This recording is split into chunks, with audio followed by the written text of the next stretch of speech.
2 छोटे किस्से आपको सुनाना चाहता हूँ। हाल में दिल्ली के एक अभिजन लोगों की जगह जिसे कहा जाता है इंडिया इंटरनेशनल सेंटर, वहाँ मेरी मुलाकात एक जामिया मिलिया इस्लामिया के रिटायर्ड प्रो वाइस चांसलर से हुई, जिन्होंने कुछ समय जामिया मिलिया इस्लामिया की वाइस चांसलरी भी की।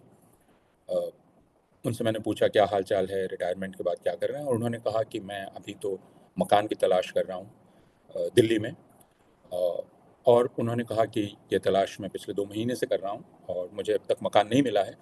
और उसकी वजह ये है कि जब सारा नेगोशिएशन हो जाता है, आखिर में मालूम होता है कि ये मकान किसको दिया जाना है, तो मकान मालिक मुकर जाते हैं। ये बात है एक रिटायर्ड प्रो वाइस चांसलर की या वाइस चांसलर की, जिसको आप कह सकते हैं कि वह समाज के अभिजन तबके से आते हैं। वो समाज के कोई निचले तबके से नहीं आते हैं, पिछड़े तबके से नहीं आते हैं, अभिजन तबके से आते हैं, अंग्रेज़ी बोलने वाले, जिनके नाम को अगर आप हटा दें, तो उनमें और बाकी हिंदुस्तानियों में फ़र्क करना बहुत मुश्किल हो जाएगा। वे सब एक ही क्लास के लोग हैं, लेकिन उनको 2 महीने तक मकान नहीं मिल रहा था। आज सुबह मैं बिशन सिंह बेदी को दी गई श्रद्धांजलियाँ पढ़ रहा था और उसमें मैंने बिशन सिंह बेदी का एक संस्मरण पढ़ा, जो 1984 का था। जिस संस्मरण में बिशन सिंह बेदी ने लिखा है कि 84 में जो कत्लेआम हुआ सिखों का, उसके बाद वे भारत सरकार के एक बहुत उच्च अधिकारी से मिलने गए। बेदी की एक ज़मीन थी दिल्ली के, उस वक़्त दिल्ली के बाहरी इलाके में, और वहाँ वे मकान बनाना चाहते थे। लेकिन तब वे काफ़ी असुरक्षित महसूस कर रहे थे और उन्होंने उस अधिकारी से अपनी यह सुरक्षा इस असुरक्षा की बात साझा की। और अधिकारी ने बिशन बेदी को कहा कि अगर मैं बिशन होता तो इस वक़्त मुल्क छोड़कर चला गया होता। बिशन बेदी ने लिखा है कि ये सुनकर मुझे बहुत क्रोध आया और मैंने तय किया कि मैं पंजाब भी नहीं जाऊँगा, मैं दिल्ली में ही रहूँगा। वो दिल्ली रहे, लेकिन साथ ही उन्होंने ये लिखा है कि मुझे ये पता था कि मैं कितना बड़ा खतरा उठा रहा हूँ। उस वक़्त दिल्ली में एक सिख का एक अकेली जगह में मकान बनाना कितना खतरनाक था। लेकिन सिखों के लिए वो एक दौर था, जो दौर 1990 के बाद आप कह सकते हैं, 92-93 के बाद, या वह दौर गुज़र गया। लेकिन वह मुसलमानों के लिए वह दौर धारावाहिक रूप से चल रहा है। जब मैंने प्रो वाइस चांसलर साहब का ये किस्सा सुना, उसके ठीक पहले मेरी बात हो रही थी एक सज्जन से, जो अब बिहार में, जिन्होंने लेक्चररी जॉइन की है, लेकिन उनका परिवार दिल्ली में है, और उन्होंने कहा कि दिल्ली में मैं अपना मकान बदलने में लगा हुआ हूँ और मुझे एक दलित मोहल्ले में मकान मिला है, और दलितों में भी ज़्यादातर लोग मुझे मकान देने को तैयार नहीं थे। ये मुझे बतलाने की ज़रूरत नहीं कि वे सज्जन भी मुसलमान हैं। और उन्होंने कहा कि इसके पहले मैं एक हिंदू मकान मालिक के मकान में रह रहा था, लेकिन उनके पड़ोसियों ने काफ़ी दबाव डाला मकान मालिक पर कि वे इनको निकाल दें, और मकान मालिक अड़े रहे। उन्होंने कहा कि नहीं, वे नहीं निकालेंगे, और पड़ोसियों ने धमकी दी कि वे पुलिस में रिपोर्ट कराएँगे कि वे आईएसआई के एजेंट या किसी मिलिटेंट को उन्होंने मकान दिया, लेकिन वे अड़े रहे। तो वे बहुत शुक्रगुज़ार थे अपने पूर्व मकान मालिक के, जिन्होंने एक मजबूरी में उन्हें मकान खाली करने को कहा था, क्योंकि उनको मकान तोड़कर नया मकान बनाना था। तो जो मकान मालिक थे वे अपवाद थे, और जो नियम था वह नियम यह कि उन्हें मकान नहीं मिलना है। अब यह सबसे आप कह सकते हैं कम हिंसक तरीके का संप्रदायवाद है। सबसे कम हिंसक तरीके का इसलिए कि इसमें खून नहीं बहता है, इसमें किसी तरह की हिंसा नहीं होती है, लेकिन इसमें आपको यह बतलाया जाता है कि आप हमारे साथ रहने लायक नहीं हैं। बहुत सारे लोग ये कहते हैं कि इसमें नुकसान ही क्या है, क्योंकि ये मेरा मकान है और मेरा अधिकार है, मैं किसको अपने यहाँ किसको किराया दूँ और किसको किराया ना दूँ। तो इसे आप मेरे खिलाफ नहीं इस्तेमाल कर सकते। इसे आप ये नहीं कह सकते कि मैं संप्रदायवादी हूँ, क्योंकि मुसलमानों का रहने सहने का तौर तरीका अलग होता है, और खान-पान के तरीके अलग होते हैं, और ये बिल्कुल स्वाभाविक है कि एक हिंदू उन तरीकों से असुविधा महसूस करे और इसलिए उनको मकान देने से इनकार करे। इसमें संप्रदायवाद कहीं नहीं है। लेकिन हम जानते हैं कि अगर संप्रदायवाद की परतों को हम खोलें, तो उनमें सबसे पहली परत है एक दूसरे की पहचान करना, और वह एक ऐसा दूसरा होगा जिससे हमारी आदतें बिल्कुल नहीं मिलती हैं, और वो एक अलग किस्म की श्रेणी का व्यक्ति है, या अलग किस्म का समुदाय है, जिससे हमारा कुछ भी नहीं मिलता है। तो ये तय करना बहुत ही मुश्किल है कि उसकी और हमारी इंसानियत कैसे एक है, हालाँकि हम दोनों देखने में इंसान लगते हैं।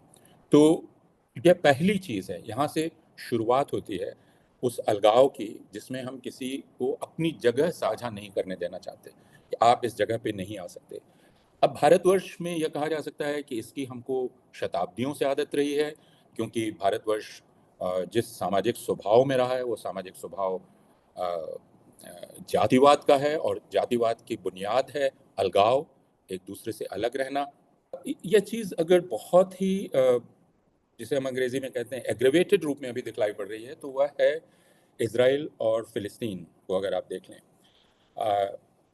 गिडियन लेवी का कहना है, जो इज़राइल के बहुत बड़े पत्रकार हैं, उनका यह कहना है कि इज़राइली यहूदियों की मुश्किल ये है कि वे फ़िलिस्तीनियों को अपने आप से कमतर इंसान मानते हैं। वे मानते हैं कि वे हमारी तरह इंसान हैं ही नहीं, उनमें हमारी तरह मोहब्बत करने का मादा नहीं है, वे हमारी तरह प्रेम नहीं कर सकते, उनमें हमारी तरह की मानवीय भावनाएं नहीं हैं, वे हमसे कमतर इंसान हैं। ये गिडियन लेवी खुद अपने समाज के बारे में कह रहे हैं कि उनके समाज के जो लोग हैं, यानी इजरायली यहूदी और ख़ासकर ज़ियोनिस्ट, वे फ़िलिस्तीनियों को या अरब लोगों को अपने आप से कमतर इंसान मानते हैं। इसलिए वे किसी भी तरह उनके साथ साझेदारी के लिए तैयार नहीं है। तो अभी जो कुछ भी फ़िलिस्तीन में हो रहा है, गाज़ा में हो रहा है या वेस्ट बैंक में हो रहा है, वो ये कि फ़िलिस्तीनी हमारे साथ रह ही नहीं सकते, या यरूशलेम में जो हो रहा है कि वे हमारे साथ रह नहीं सकते। यह बर्दाश्त नहीं किया जा सकता कि कमतर किस्म के लोग हमारे साथ रहें। मैंने ये कहने की कोशिश की कि भारतवर्ष में इसका एक सैद्धांतिक आधार मौजूद है और सामाजिक व्यवहार का आधार मौजूद है, क्योंकि शताब्दियों से हम लोगों को जाति के अलगाव में रहने की आदत है। तो उसमें हम यह मानते हैं कि हमसे हीन या हमसे हेठे, हमसे निम्न प्रकार के लोग मौजूद हैं और हम बाकी लोगों से श्रेष्ठ हैं। और यह क्रमगत, या आप इसको ग्रेडेड सुपीरियॉरिटी इंफीरियॉरिटी देख सकते हैं, जिसमें एक जाति यह मानती है कि वह दूसरी जाति से श्रेष्ठ है और उसके नीचे कोई है। तो कई चीज़ें हैं जो मजबूरी में शेयर करनी पड़ती हैं, लेकिन जो मजबूरी में शेयर करनी पड़ती हैं, जैसे ऑफ़िस स्पेस हमको शेयर करना पड़ता है, ट्रेन का डब्बा हमको शेयर करना पड़ता है, लेकिन बाकी जहाँ मेरा फ़ैसला हो सकता है, वहाँ मैं कोई भी स्पेस शेयर नहीं करूँगा। जिसका मतलब ये है कि ना तो मैं कोई स्नेह का रिश्ता उनसे बनाऊँगा, ना दोस्ती करूँगा, ना शादी-विवाह करूँगा, ना खाने-पीने का रिश्ता रखूँगा। और इसलिए शहरों में ये बात अक्सर पोशीदा रहती है, लेकिन हमको दलितों के अनुभव से मालूम है कि जितना मुश्किल मुसलमानों को मकान मिलना है, उससे कम मुश्किल दलितों को मकान मिलना नहीं है। और अक्सर वे अपनी दलित पहचान छिपाते हैं मकान लेने के लिए। ये मेरे कई छात्रों ने बतलाया है जो दिल्ली से बाहर गए, दलित छात्र, और जिन्होंने मकान लेने की कोशिश की, और उसमें उनको आखिरकार अपनी दलित पहचान छिपानी पड़ी कि वे दलित हैं, यह उन्हें नहीं बताना है। तो ये कहा जा सकता है कि भारत में संप्रदायवाद का एक आधार मौजूद है, जो आधार जातिगत विभाजन और जातिगत श्रेष्ठता और हीनता के सिद्धांत को मानने के चलते है। और चूंकि इसकी हमको शताब्दियों से आदत रही है, इसलिए यह बात हमें बुरी नहीं लगती कि मुसलमानों के साथ यह किया जाता है कि हम इसको करते ही रहते हैं, यह हमारे सामाजिक व्यवहार में है, तो अगर दलितों की जगह मुसलमान हैं तो इसमें क्या ख़ास बात है। अब यह कहा भी जाता है कि मुसलमानों को नया दलित बनाया जा रहा है। तो लेकिन अगर हम इससे एक कदम आगे बढ़ जाएँ, इस बात को यहाँ रखें और थोड़ा आगे बढ़ने की कोशिश करें कि एक ऐसा समाज जिसमें जिस तरह आप लोग बैठे हुए हैं, इसको हॉरिजॉन्टल सिटिंग हम कहेंगे। हॉरिजॉन्टल सिटिंग में हम सब एक दूसरे के साथ हैं, लेकिन अगर वर्टिकल ये कर लें तो वर्टिकल इसमें हम बटे हुए हैं। तो एक हॉरिजॉन्टल समाज है, लेकिन हॉरिजॉन्टल समाज में हम अगल-बगल रहते हैं, लेकिन हम एक दूसरे से जुड़े हुए बिल्कुल नहीं हैं। हम वाटर टाइट कंपार्टमेंट्स में हैं, या हम ऐसे कंपार्टमेंट में हैं जिसमें एक दूसरे में आवाजाही बिल्कुल नहीं होती है। मजबूरन हमें उपयोगिता का रिश्ता एक दूसरे से रखना पड़ता है, जो गाँव में भी रखा जाता था कि और इस बात को साझा ज़िंदगी के उदाहरण के रूप में बतलाया जाता है कि शादी में दौरा दौरा बन के आता है दलित के यहाँ से, या अभी भी जो दुर्गा पूजा होती है, वहाँ पहली मिट्टी आती है, जिनको लोग वैश्या कहते हैं, उनके यहाँ से, या जिनको शूद्र कहते हैं, उनके यहाँ से। और यह बतलाया जाता है कि देखिए ये साझा ज़िंदगी का उदाहरण है। या यह भी बतलाया जाता है कि हमारे यहाँ जो बनारसी साड़ी पहनी जाती है, हालाँकि अब उसका रिवाज घट रहा है शादियों में, उस बनारसी साड़ी को जो कारीगर बनाते हैं, वो कौन से कारीगर हैं? वे कारीगर मुसलमान हैं, जो साड़ी बनाते हैं। या रावण का मुकुट कौन बनाता है? रावण का मुकुट मुसलमान बनाता है। तो ये उदाहरण दिया जाता है कि आप हम पर संप्रदायवाद का आरोप लगा रहे हैं, लेकिन देखिए यह सब कुछ साझा ज़िंदगी का उदाहरण है। और ये बात ठीक है, लेकिन जैसा मैंने कहा कि ये एक तरह का उपयोगितावाद है, यूटिलिटेरियन रिलेशनशिप है। और इस यूटिलिटेरियन रिलेशनशिप में हम आपको उतनी दूर इजाज़त देते हैं, जितनी दूर मैं चाहता हूँ। लेकिन आप अगर मेरी ज़िंदगी में प्रवेश करना चाहेंगे, तो मैं नहीं करने दूँगा। मैं वहाँ दरवाज़ा बंद कर दूँगा, मैं प्रवेश नहीं करने दूँगा। यह एक एक सामाजिक अभ्यास है, जिससे जैसा मैंने कहा क्षैतिज रूप से समाज बिल्कुल लगता है अगल-बगल है, लेकिन सब एक-दूसरे से कटे हुए हैं, क्योंकि किसी की कोई शेयरिंग नहीं है, और ख़ासकर इमोशनल शेयरिंग तो बिल्कुल ही नहीं है। अ, और फिर ये समझना बहुत मुश्किल है कि अगर हमारा कोई इमोशनल कनेक्ट नहीं है, हम एक-दूसरे से भावनात्मक रूप से नहीं जुड़े हुए हैं, तो हमें अपने आप को एक राष्ट्र हम कैसे कहते हैं? क्योंकि राष्ट्र एक तरह की भावनात्मक इकाई है, जिसमें अलग-अलग प्रकार के लोग एक सूत्र से एक-दूसरे को बंधा हुआ महसूस करते हैं। फिर वो सूत्र क्या है? क्या वो सूत्र यह है कि पाकिस्तान के खिलाफ जब नफ़रत हो, तो उस नफ़रत का सूत्र हम सबको एक-दूसरे में बाँध देता है और हम एक राष्ट्र के रूप में खड़े हो जाते हैं? कब हम एक राष्ट्र के रूप में अपने आप को महसूस करते हैं? अगर इस शत्रुता या दुश्मन के खिलाफ एकता का सूत्र हटा दिया जाए, तो फिर हम एक राष्ट्र कैसे हैं? अगर हमारा जो भावनात्मक इमोशनल स्पेस है, उसमें कोई शेयरिंग किसी भी तरह की कहीं नहीं है। ये एक प्रश्न है। लेकिन इस बात को हम छोड़ दें, भावनाओं को छोड़ दें और दूसरे उस व्यावहारिक प्रश्न पर चले आएँ जिसको जनतंत्र कहते हैं। क्योंकि भारतवर्ष ने अपने आप को जनतंत्र के रूप में विकसित करना तय किया, एक गणतांत्रिक जनतांत्रिक गणतंत्र के रूप में करना तय किया, जिसमें प्रत्येक व्यक्ति के पास एक वोट है, और प्रत्येक व्यक्ति के पास एक वोट होने का मतलब, जिसका एक ही वज़न है, उसका मतलब यह है कि प्रत्येक नागरिक समान है और प्रत्येक नागरिक का राष्ट्र के प्रत्येक संसाधन पर बराबरी का हक है, कि वह हक उसको मिलना चाहिए। यह बात है। दूसरे कि जब हर व्यक्ति मतदान करता है, तो उसको इसका भी अधिकार है कि वह उस समाज का प्रतिनिधित्व कर सके। यानी इस कमरे में हम लोग जितने लोग बैठे हुए हैं, अगर हम सब वोटर्स हैं, तो हम में से हर किसी को यह भी हक है कि वह अपने आप को एक उम्मीदवार के रूप में पेश करे, जो इस कमरे के लोगों को रिप्रेज़ेंट करेगा। और इसका उसको पूरी तरह से अधिकार है, और उसको हर किसी का वोट लेने का अधिकार है। लेकिन अभी आपने हाल में देखा होगा कि असम के मुख्यमंत्री एक जगह गए चुनाव प्रचार करने, जहाँ जो पहले से मौजूद अ, विधायक हैं, उनका नाम अकबर है, छत्तीसगढ़ में। और असम के मुख्यमंत्री ने वहाँ जाकर वहाँ के लोगों को कहा, मतदाताओं को, और यह कहा जा सकता है कि वे मतदाता ज़्यादातर हिंदू रहे होंगे, तभी उन्होंने यह बात कही। उन्होंने कहा कि आपको यह तय करना है कि क्या आप अकबर को चुनेंगे या आप फलाँ को चुनेंगे, है ना?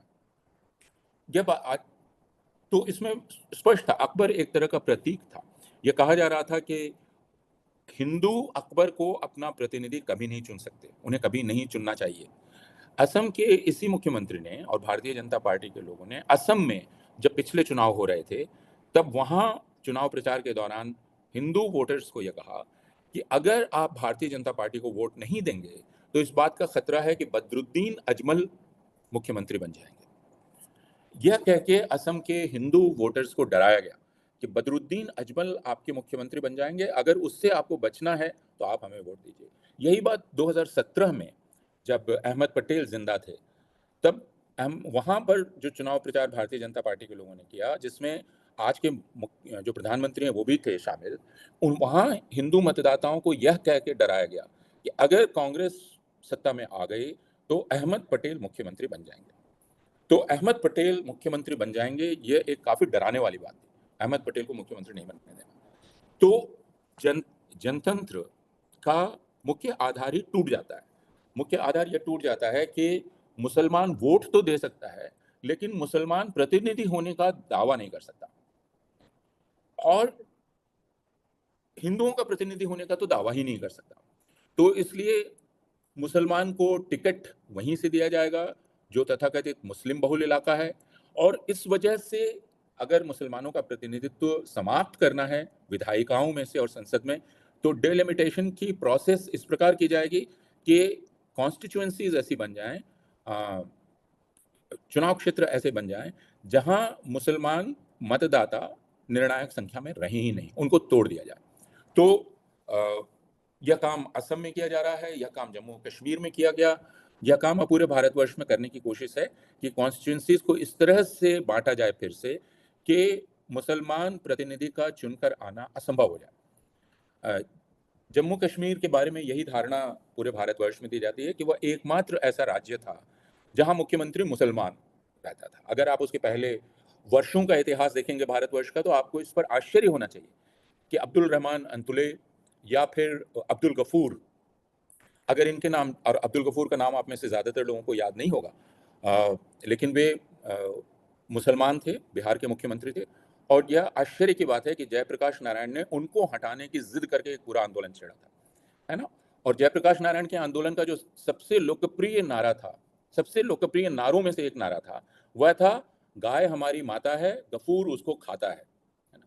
यह जेपी एजुटेशन के सबसे लोकप्रिय नारों में से था। मैं उस वक्त बहुत छोटा था, सिवान में था, और मुझको यह नारा अब तक याद है जो जेपी एजुटेशन के लोग लगाते थे। लेकिन जयप्रकाश नारायण को भी इस नारे से परहेज नहीं हुआ, क्योंकि उनको लगा कि उनको एक जनतांत्रिक आंदोलन चलाना है। तो इस जनतांत्रिक आंदोलन में अगर ये सांप्रदायिक नारा लग रहा है तो कोई हर्ज नहीं। सांप्रदायिक नारे से अगर लोग इकट्ठा हो रहे हैं तो वे इकट्ठा होकर एक जनतांत्रिक उद्देश्य को प्राप्त कर लेंगे, और उसके बाद हम धर्मनिरपेक्षता का मसला सुलझा लेंगे। तो जयप्रकाश नारायण ने धर्मनिरपेक्षता के मामले को सस्पेंड कर दिया ताकि वो एक डेमोक्रेटिक मूवमेंट चला सके। और यही चीज आपने 2010-11 में देखी दिल्ली में, जब तथाकथित अन्ना आंदोलन शुरू हुआ, जो कि दरअसल अरविंद आंदोलन था, और जिसमें यह धोखा दिया गया कि वह अन्ना हजारे उसके नेता हैं। और उस आंदोलन की पूरी भाषा सांप्रदायिक भाषा थी, एक सांप्रदायिक राष्ट्रवादी भाषा थी। लेकिन उस वक्त जब हमारे कुछ मुसलमान दोस्तों ने ऐतराज किया तो उनको यह कह के शर्मिंदा किया गया कि आप इतने संकीर्ण हैं कि इस बड़े जनतांत्रिक आंदोलन में भाग नहीं लेना चाहते हैं, क्योंकि इसकी इमेजरी, इसका सिंबॉलिज्म और इसकी बाकी चीजें बहुसंख्यकवादी हैं। तो उस वक्त भी मुसलमानों से ये कहा गया कि आप अपने इस कंसर्न को, और धर्मनिरपेक्ष, जो अपने आप को धर्मनिरपेक्ष कहते थे, उनको यह कहा गया कि आप अपने इस सेक्युलर कंसर्न को सस्पेंड कीजिए, क्योंकि अभी मसला डेमोक्रेटिक है ना। तो हमें एक डेमोक्रेटिक मूवमेंट चलाना है, इसलिए सेक्युलर कंसर्न को आप सस्पेंड कर सकते हैं।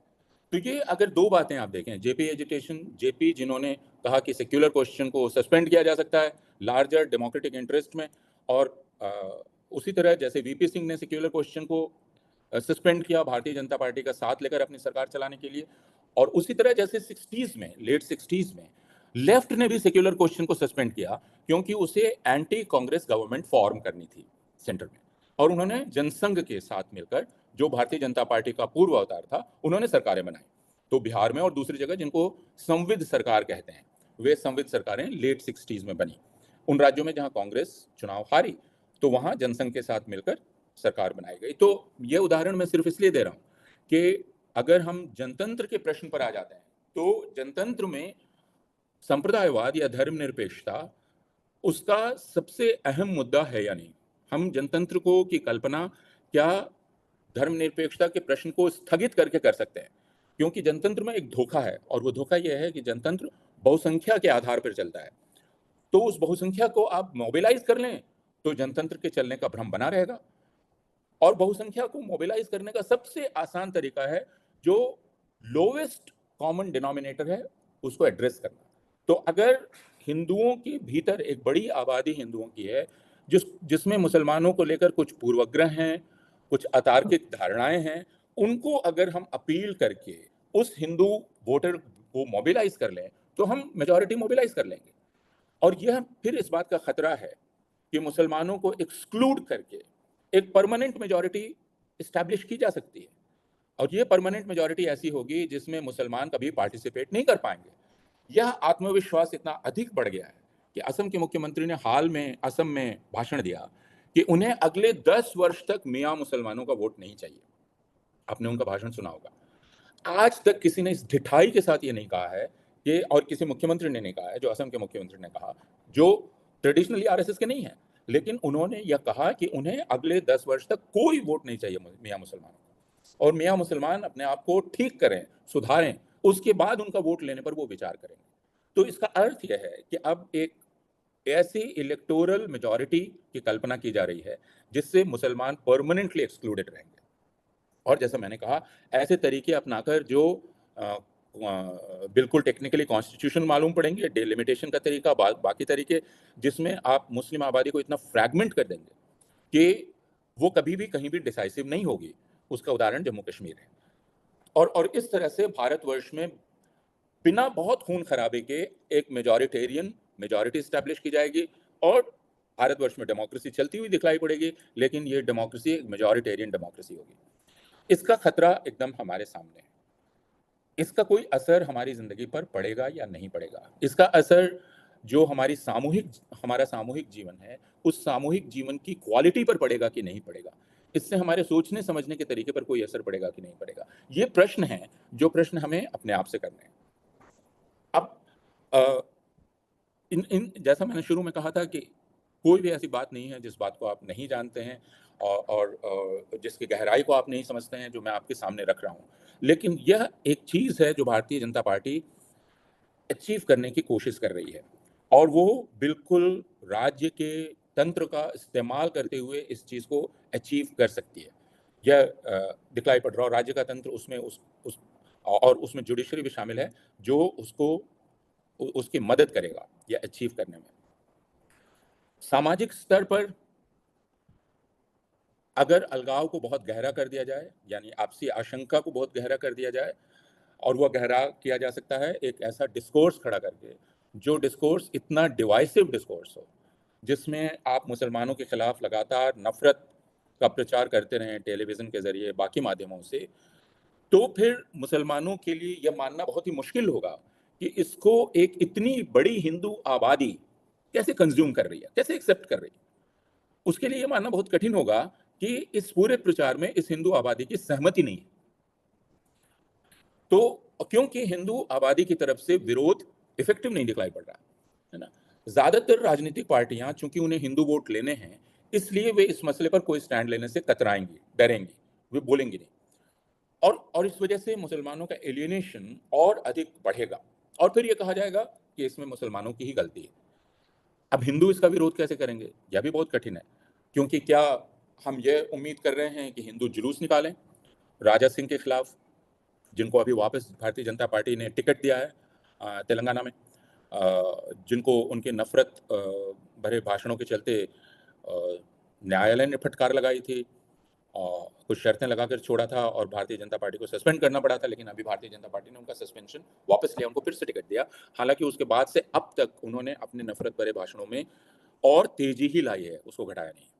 तो इसका अर्थ क्या है? इसका अर्थ यह है कि यह जो एक तरीका है, जो भाषा का तरीका है, इस भाषा के तरीके से समाज में एलियनेशन इस तरह बढ़ाया जा रहा है कि आपसी विश्वास की जगह बहुत ही कम रह जाएगी और यह आशंका इतनी अधिक बढ़ जाएगी कि बिना देखे हुए समाज पूरी तरह से फ्रैक्चर्ड समाज में बदल जाएगा।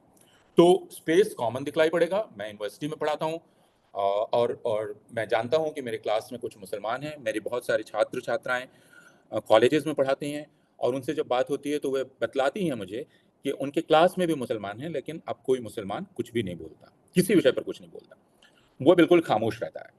अब जनतंत्र में यह जो खामोशी है, एक बहुत बड़े तबके की खामोशी, या उसको इसकी आशंका कि उसके मुंह खोलने का मतलब उसके खिलाफ हिंसा हो सकता है। वह मुंह खोलना, ट्रेन में मुंह खोलना है, वह उसका टिफिन खोलना है, उसके किसी भी प्रकार की अभिव्यक्ति है, क्लासरूम में किसी चीज पर अपना विरोध जताना है या अपनी राय देना है, उससे वो खतरे में पड़ सकता है। इससे हमारा जो सामूहिक स्पेस है वह पूरी तरह से खंडित हो जाएगा। और अगर सामूहिक स्पेस खंडित हो जाएगा तो जिसे हम डेमोक्रेसी कहते हैं, जनतंत्र कहते हैं, जो जनतंत्र जिस जनतंत्र का मकसद आखिर क्या है, उस जनतंत्र का मकसद है लोगों को बराबरी का एहसास दिलाना और लोगों को पार्टिसिपेशन का एहसास दिलाना एक दूसरे के साथ। यह चीज़ हम हासिल करना चाह रहे हैं और जिसे हम कम्युनलिज्म कहते हैं, जो कि अब बहुत हल्का शब्द है और मैं पिछले कई वर्षों से इस बात की वकालत कर रहा हूँ कि हमें कम्युनलिज्म की जगह मेजॉरिटेरियनिज्म इस शब्द का इस्तेमाल करना चाहिए, क्योंकि कम्युनलिज्म में हमें हमेशा लगता है कि दोनों तरफ से कुछ हो रहा है। तो दोनों तरफ से कुछ होने का कोई उदाहरण पिछले 70 वर्ष में राजनीतिक रूप से और सामाजिक रूप से नहीं दिखलाई पड़ा है। मुसलमानों का कोई भी सांप्रदायिक राजनीतिक संगठन नहीं है, लेकिन हिंदुओं का है। और मुसलमानों ने सांप्रदायिक नेताओं को अपना प्रतिनिधि नहीं बनाया है। इस बात का उदाहरण बहुत स्पष्ट है। मुसलमानों ने धर्मनिरपेक्ष दलों को ही अपना प्रतिनिधि बनाया है, लेकिन हिंदुओं ने सांप्रदायिक दल को अपना प्रतिनिधि ज़रूर बनाया है। तो इसलिए सांप्रदायिकता ये शब्द थोड़ा मिसलीडिंग है, भ्रम पैदा करता है। मेजॉरिटेरियनिज़्म यह शब्द अधिक अच्छे ढंग से वर्णित करता है जो कुछ भी अभी हो रहा है उसको। ये हमारी अवस्था है। इस अवस्था में अगले कुछ महीनों बाद आम चुनाव होने हैं, और जब हम बात कर रहे हैं उसके 1 महीने के अंदर कई राज्यों में चुनाव होने हैं, और हम क्या हासिल करना चाहते हैं। बहुत लोग ये कहते हैं कि समाज में जो जहर घुल गया है वो सत्ता अगर बदल भी जाए तो जहर नहीं जाएगा। यह बात बिल्कुल ठीक है, और इसलिए बहुत सारे लोग कहते हैं कि नहीं नहीं, हमें एक शुद्ध राजनीति की तलाश करनी चाहिए, और हम शुद्ध राजनीति की तरफ जाएंगे, और इसलिए हम किसी भी तरह का समझौता अपने सिद्धांत के साथ नहीं करेंगे।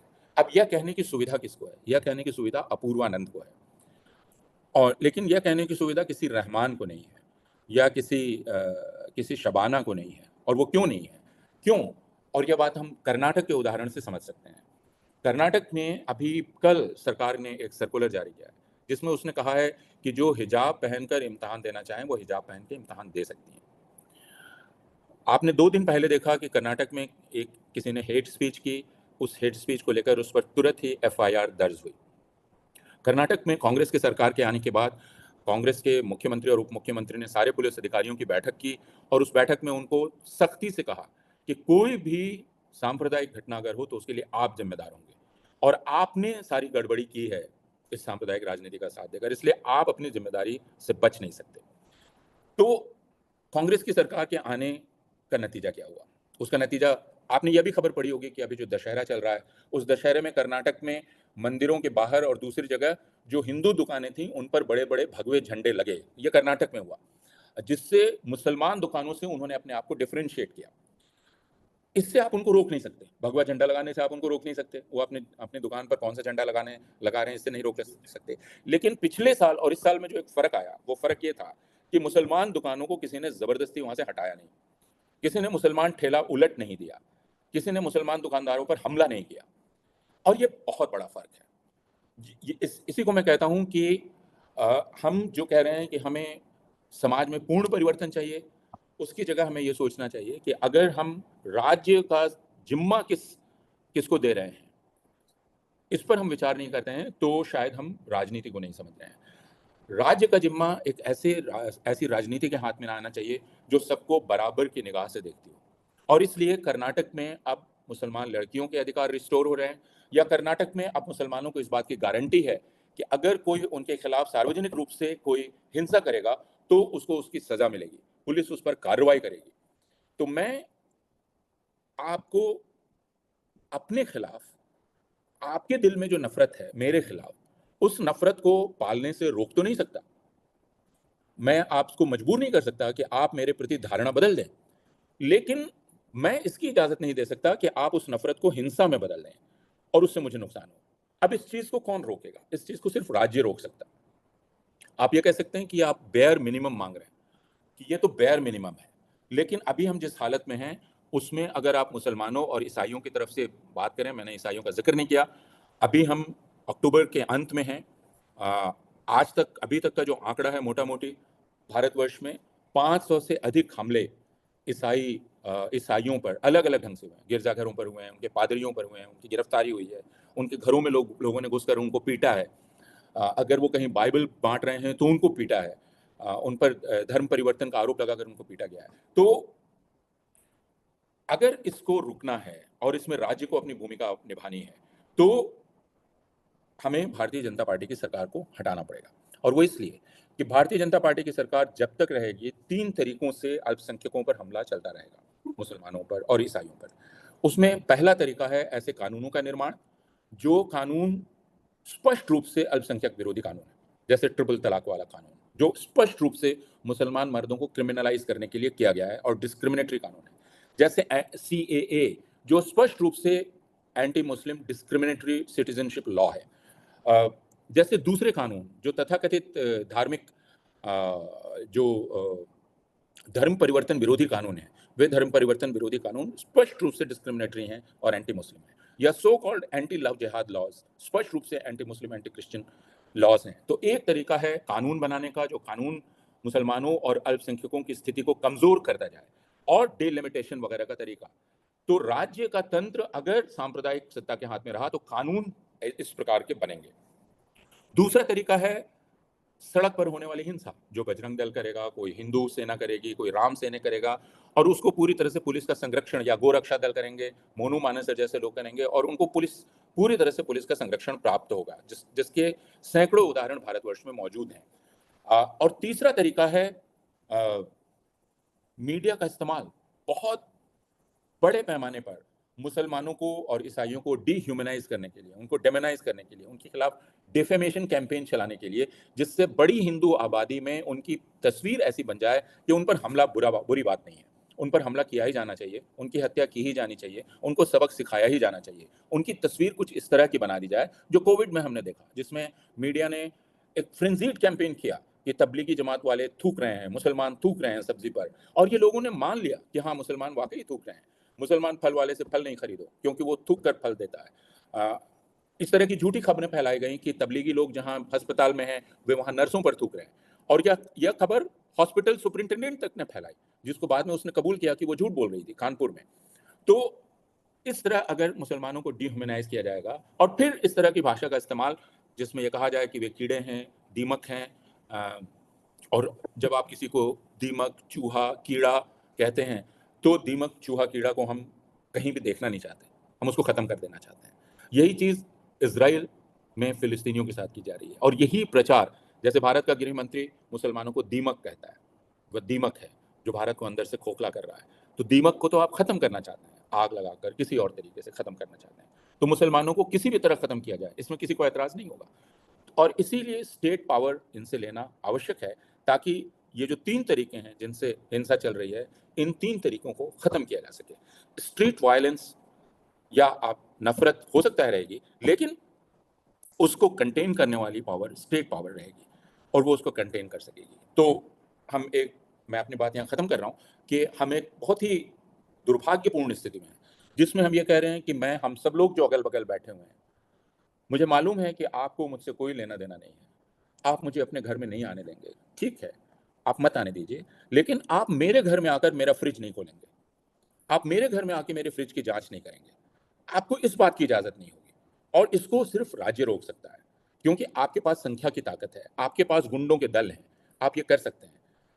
तो मुझे आपसे कौन बचा सकता है? सिर्फ़ राज्य बचा सकता है। तो हम अभी एक इस दुर्भाग्यपूर्ण स्थिति में हैं कि हमें ये कॉमन ग्राउंड हासिल करना है, जिसमें आप मेरे बगल में हैं, लेकिन आप मुझ पे हमला ना करें, मेरे घर में ना घुस जाएँ, मेरा फ्रिज खोलकर मैं कौन-सा मांस खा रहा हूँ उसकी जाँच ना करें, मैंने अगर कोई कपड़ा पहना हुआ है तो आप उस पर ऐतराज़ करके मुझ पे हमला ना कर दें। मैं अगर नमाज़ पढ़ रहा हूँ तो मुझ पे मुकदमा ना कर दें, मुझे जेल ना डाल दें। यह मैं हासिल करना चाहता हूँ। तो